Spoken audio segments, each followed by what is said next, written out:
Hello guys, આજે આપણે ધોરણ 9 પ્રેક્ટિસ વર્કનું ચેપ્ટર નંબર 4 સ્ટાર્ટ કરીએ છીએ, વિચલ સુરેખ સમીકરણ. એમાં સ્વાધ્યાય 4.1 એના પહેલાં હું તમને થોડુંક બેઝિક સમજાવી દઉં. અહીંયા માગેલું છે કે પ્રમાણિત સ્વરૂપમાં ફેરવું. હવે પ્રમાણિત સ્વરૂપ એ તમને અહીંયા દ્વિચલ સુરેખ સમીકરણનું જે યાદ રાખવાવાળો કોઠો આપે છે પહેલો જ, એના અંદર અહીંયા દ્વિચલ સુરેખ સમીકરણમાં પ્રમાણિત સ્વરૂપ આપેલું છે આટલે, જે છે ax plus by plus c બરાબર 0. આ દ્વિચલ માટે પ્રમાણિત સ્વરૂપ છે. એવી જ રીતે એક ચલ માગ્યું હોય તો એનું પ્રમાણિત સ્વરૂપ ax plus b equal to 0. આ એક ચલ માટે છે ને નીચે વાળું બી દ્વિચલ માટે છે. ચલો અહીંયા એકવાર આપણે વાંચી લઈએ. જે સમીકરણમાં બે ચલ હોય અને બંને ચલના ઘાતાંક 1 હોય, એટલે કે x ની પણ એક ઘાત હોય અને y ની પણ એક ઘાત હોય. ઘાતાંક 1 હોય અને xy પદ ન હોય, xy વાળું પદ કોઈ ના હોય, x અને y બંને એકબીજાને ગુણેલા હોય એવું પદ ના હોય. ઉદાહરણ તરીકે 2xy 5xy એવું કોઈ પદ ના હોય, તો તે સમીકરણ દ્વિચલ સુરેખ સમીકરણ કહે છે. દ્વિચલ સુરેખ સમીકરણનું પ્રમાણિત સ્વરૂપ અહીંયા આપેલું છે. આપણે એમાં a અને b બંને એક સાથે શૂન્ય ના હોઈ શકે. કાં તો a શૂન્ય હોય, કાં તો b શૂન્ય હોય, કાં તો બંને કંઈક શૂન્ય સિવાયની સંખ્યાઓ હોય, પરંતુ a અને b બંને સાથે શૂન્ય ના હોય. અને વાસ્તવિક સંખ્યા હોય તો આપણને ખબર જ છે. આ એક ઉદાહરણ આપેલા છે 3-4, તમે જોઈ શકો છો. ચલો તો હવે આપણે સ્વાધ્યાય તરફ જઈએ. ક્વેશ્ચન નંબર 1 માં કહ્યું છે કે પ્રમાણિત સ્વરૂપમાં દર્શાવો તથા એબીસી ની કિંમતો જણાવો. ચલો તો આપણે પહેલો પ્રશ્ન જોઈએ. ક્વેશ્ચન 1 એનો પહેલો, 5x વત્તા 3y બરાબર 45. હવે આપણે આને આમાં ફેરવવાનું છે, તો જમણી બાજુ 0 લાવવા પડશે. જમણી બાજુ 0 લાવવા માટે 45 ને આપણે ડાબી બાજુ લઈ જઈએ. તો 5x વત્તા 3y અહીંયાથી જમણી બાજુથી ડાબી બાજુ આવશે એટલે નિશાની બદલાશે, બરાબર 45 ને અહીંયા 0. જો તો આપણે 0 આવી ગયો એક બાજુ, એટલે આ પ્રમાણિત સ્વરૂપ થઈ ગયું. આ પ્રમાણિત સ્વરૂપ જ છે. હવે એને આપણે આના સાથે સરખાવીએ તો અહીંયા ax છે અને અહીંયા 5x છે, તો અહીંયા આપણને એ મળે છે એ 5 છે. એ જ રીતે અહીંયા by છે અને અહીંયા 3y છે, તો b જે છે એ 3. એ જ રીતે c છે અને અહીંયા -45 છે. અહીંયા માઇનસ ખાસ ધ્યાન રાખજો, નહીં તો c તમારો ખોટો આવી શકે છે, ચિહ્ન ઊંધું થઈ જાય.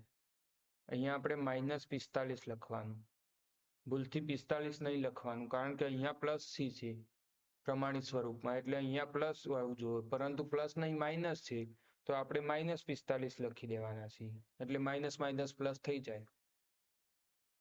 ચલો હવે બીજો જોઈએ. બીજામાં કહ્યું છે 0.3x બરાબર 0.8y -2.4.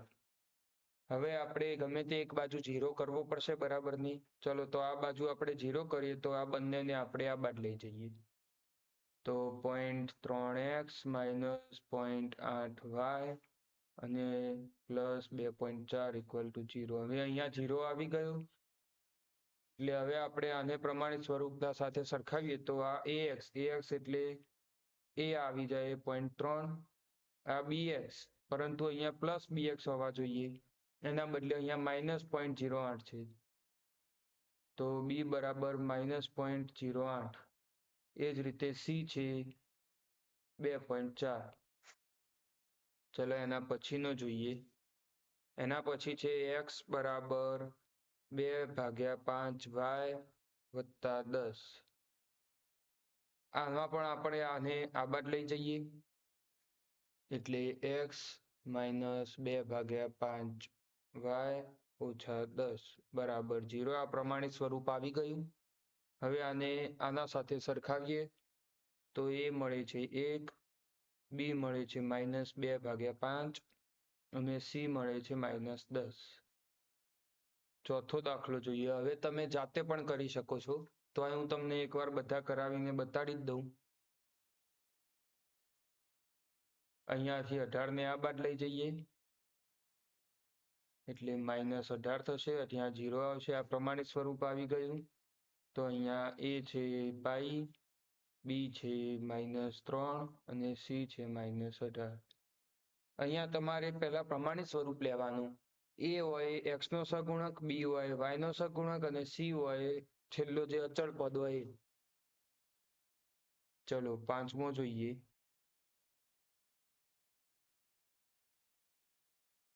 x - 5y બરાબર 4/2 અને ઉપર 7/12. ચલો તો અહીંયા 6x - 5y આને આપણે આ બાદ લઈ જઈએ એટલે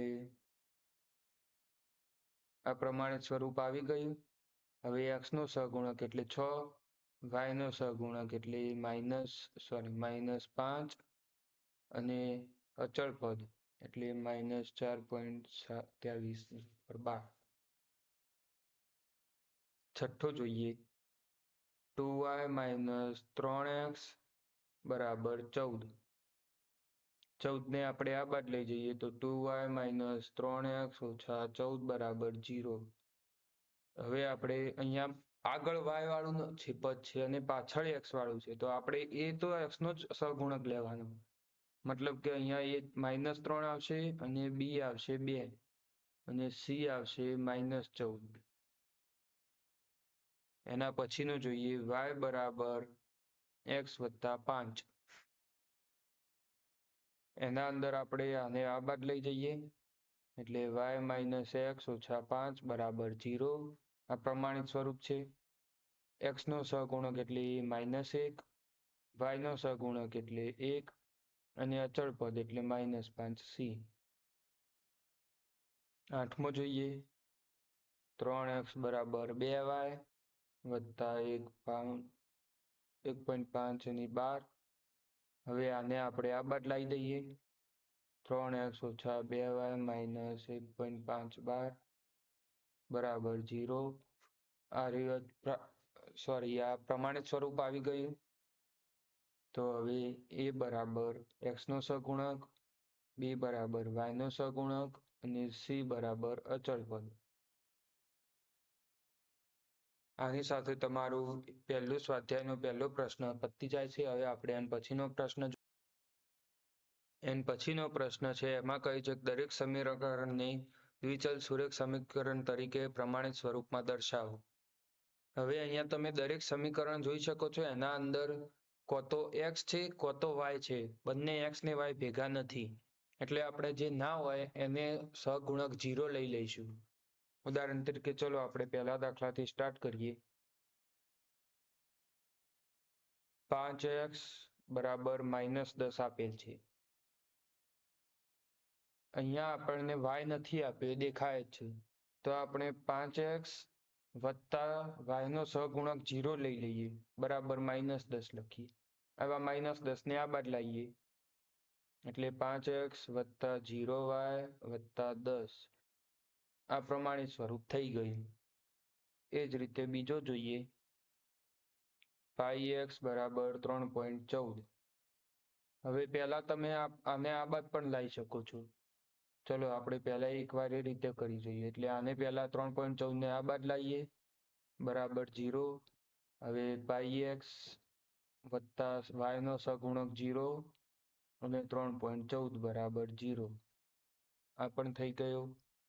ચલો એના પછીનો ત્રીજો જોઈએ. એમાં 4y બરાબર 24 આપેલા છે. અહીંયા તમારે પાઈને 3.14 સાથે ઉડાડવા હોય તો પણ ઉડાડી શકો છો. હું ઉડાડતો નથી કારણ કે એક્ઝેક્ટ વેલ્યુ 3.14 નથી, એ તમને ખબર છે.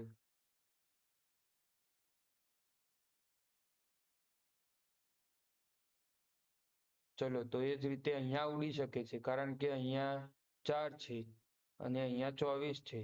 તો 6 × 4 એટલે 6 × 24. તો અહીંયા y બરાબર 6